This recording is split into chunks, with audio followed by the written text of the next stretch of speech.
என்ன அது இது என்ன பண்ணாலும் அந்த கேஜ் உடைய மாட்டேங்குது. இரு, அந்த ரெண்டுமே ஃபைட்டிங் டைப் போல. எப்படி ஒரு வாட்டர் டைப் போக்கணுமானால் அதை பயன்படுத்த முடியுது? நான் தான் சானா கிட்ட சொன்னேன்ல, ஜிம்ல ஜெயிக்கிற ஒரே வழி ட்ரைனிங் தான். ஏன்னா நான் தான் அந்த ஜிம் லீடர். எப்படி கரெக்டாக சொன்னேனா? சரி, அதை விடுங்க. இந்த கேஜை இப்போ எப்படி உடைக்கிறது?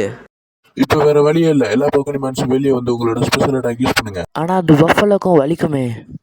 ஆனா மற்ற எதுனாலையும் அந்த கேஜ் உடைக்க முடியாது. போ ராபிட், க்ரோ, டாக். எல்லாரும் அவங்களோட ஸ்பெஷல் அட்டாக் யூஸ் பண்ணுறாங்க. ஆனால் அந்த கேஜுக்கு எதுவுமே ஆகலை. எல்லா போக்கனிமானுக்கு டயர்டும் ஆயிடுச்சு, பஃபலோக்கு இன்ஜுரியும் ஆயிடுச்சு. நம்ம ரொம்பவே தப்பான டெசிஷன் எடுத்திருக்கோம். I am sorry buffalo. போக்கனிமான்ஸ், நீங்கள் எல்லாம் அட்டாக் பண்ணாமல் எனக்கு ஹெல்ப் பண்ணுங்க. இப்போ இந்த கம்பியில் நிறைய கிராக் இருக்குல்ல, அந்த பஃபலோ மாதிரி இடிச்சே உடச்சிருவோம். உடனே எல்லா போக்கனிமான்ஸு, ருத்ரா, அபி எல்லாரும் போய் இடிக்க ஆரம்பிச்சிட்டாங்க. ஆனால் அந்த கம்பி உடைய மாட்டேங்குது. ரொம்ப தூரமான ஒரு ட்ரீல 2 தலை தெரியுது. டக்குன்னு 3வது தலை வருது. அவங்க நான் வச்சு ரிச்சு சச்சு அவங்க ஒட்டு கேட்டுக்கிட்டு இருக்காங்க. எனக்கு தெரியும் இது உங்களால் உடைக்க முடியாதுன்ட்டு. ஏன்னா இது எங்கள் பாஸ் வேர்ல்ட் ஸ்ட்ராங்கஸ்டான மெட்டலால் செஞ்சு கொடுத்தது.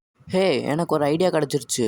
உடனே சந்தோஷ் அவன் கையில் ஒரு அனிபால் எடுத்துருக்குறான். இந்த கேஜை உடைக்க தானே முடியாது. போக்கனிமான்ஸ் பிடிக்க நான் ஒரு ஸ்டைல் மேக் பண்ணியிருக்கேன். அதை இப்போ நீங்கள் எல்லாருமே பாருங்கள். உடனே அவன் கையில் அந்த அனிபாலை எடுத்து தூக்கி போட்டு கேட்ச் பிடிக்கிறான். உடனே அவன் அனிபாலை மாற்றி மாற்றி அவன் கையில் தூக்கி போட்டுக்கிட்டு இருக்கான். அப்புறம் அந்த அனிபால் அவனோட ரைட் ஹேண்டுக்கு வந்த உடனே அந்த அனிபாலை அவனோட இண்டெக்ஸ் ஃபிங்கரில் செம்மையாக சுற்றிக்கிட்டு இருக்கான். அப்படியே அந்த அனிபாலை அவனோட இண்டெக்ஸ் ஃபிங்கரை வச்சு ஷூட் பண்ணிட்டான். உடனே அந்த போக்கிபால் பஃபலோ மேலே போய் பட்டுருச்சு. அந்த போக்கிபால் ஷேக் ஆகிக்கிட்டு இருக்கு. அது பிடிச்சிருச்சு. ஆனால் அந்த கூண்டுக்குள்ளே இருக்கு, அதையே எடுக்க முடியலை. ஆனால் இந்த பாலை இப்போ எப்படி எடுக்கிறது? கவலைப்படாதீங்க, என்கிட்ட ஒரு ஐடியா இருக்கு. நான் ஒரு பஃபலோவை பிடிச்சிட்டேன். எனக்கு ரொம்ப சந்தோஷமா இருக்கு. சரி ஷானா, உன்னோட ஐடியா என்னது? ராபிட் இங்க வா. எல்லா போக்கனிமான்ஸும் ரிட்டர்ன் ஆகுங்க. ஓ ஆமாம்ல, எல்லா போக்கனிமானும் ரிட்டர்ன் ஆகுங்க. ஸ்னேக் இங்கே வா. உடனே ருத்ரா அந்த ஸ்னேக் எடுத்து அவன் கழுத்தில் போட்டுக்கிட்டான். ராபிட், நீ சீக்கிரமா டிக்கை யூஸ் பண்ணு. உடனே ரேபிட் டிகை யூஸ் பண்ணி கிரவுண்டுக்குள்ளே போயிடுச்சு. அது பார்த்தா கேஜுக்குள்ளே ரேபிட் வந்துருச்சு. இப்போ அந்த போக்கிபாலை தூக்கிட்டு திரும்ப போகுது. நடுவில் வந்துக்கிட்டு இருக்கும்போது திடீர்னு கிரவுண்ட் பல்ஜ் ஆகுது. உடனே ஷானா 3 கவலையில் அந்த கிரவுண்டை தோண்டிக்கிட்டு இருக்கா. உடனே அந்த பல்ஜ் ஆனது நகர்ந்துக்கிட்டு இருக்கு. ஷானா, உன் கண்ணை திறந்து பாரு, அது நகர்ந்துக்கிட்டு இருக்கு. உடனே அந்த ரேபிட் அனிபாலோட வெளியே வந்துருச்சு. அது பார்த்தா ஒரு டிஃப்ரெண்ட்டான பபிள் உள்ளே வந்திருக்கு. இதான் கிரவுண்ட் பல்ஜ் ஆனதுக்கு காரணம். Rapid, thank you. ஆனால் என்னது இது புதுசாக இருக்குது? இது பேரு அயன் பபிள். இது ஒரு iron type move.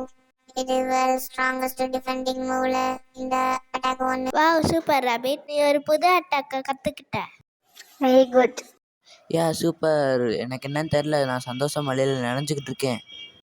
Awesome Shana and rapid. வாங்க நம்ம சீக்கிரம் ஹாஸ்பிட்டல் போகணும். பஃபலோக்கும் ஷீப்புக்கும் அடிபட்டிருக்கு. நீங்கள் எல்லாம் போங்க, நான் உங்கள் பின்னாடியே வந்துடுறேன். உடனே எல்லாரும் ஹாஸ்பிட்டலுக்கு புயல் வேகத்தில் ஓடி போகிறாங்க. அங்கே ருத்ரா மட்டும் நிற்கிறான். அவன் உடனே குனிஞ்சு அங்கே கீழே இருந்த ரேபிட் போட்ட ஓட்டைக்குள்ளே பார்த்துக்கிட்டு இருக்கான். அதை பார்த்து ஷாக் ஆகிட்டு அவனும் உடனே புயல் வேகத்தில் ஓடி போகிறான் ஹாஸ்பிட்டலுக்கு. உடனே டீம் எல்லாம் அந்த மரத்துலேருந்து வெளியே வந்துட்டாங்க. அவங்க அந்த ஓட்டைக்கிட்டே வந்துட்டாங்க. எனக்கு அந்த சேட்டா வேணும். பானிபால். அப்புறம் நடுராத்திரியில் நைட்டு 1 மணிக்கிட்ட இருக்கும்போது அபியோட வீட்டில் எல்லோரும் தூங்கிக்கிட்டு இருக்காங்க. அப்போ உடனே அந்த ஷானாவோட பேகுக்குள்ளே அந்த க்ரோவோட அனிபால்குள்ளே க்ரோவும் தூங்கிக்கிட்டு இருக்கு. உடனே க்ரோவுக்கு டிஃப்ரெண்ட்டாக ஏதோ நடக்குது. அந்த க்ரோ உடனே வளருது, ஷைனிங் ஆகுது, நோஸ் ரெட் கலரில் மாறுது. அப்புறம் இந்த வீடியோவை பார்க்குறவங்க எல்லோரும் சப்ஸ்கிரைப் பண்ணிடுங்க. அப்புறம் பெல் ஐக்கானை கிளிக் பண்ணால் உங்களுக்கு எல்லா சண்டேயும் நான் போடுற வீடியோ வந்துடும். என்னோடய ஸ்டோரி பிடிச்சா லைக் பண்ணுங்கள். அப்புறம் உங்களுக்கு ஏதாவது ஐடியா இருந்தால் கமெண்ட் பண்ணுங்கள்.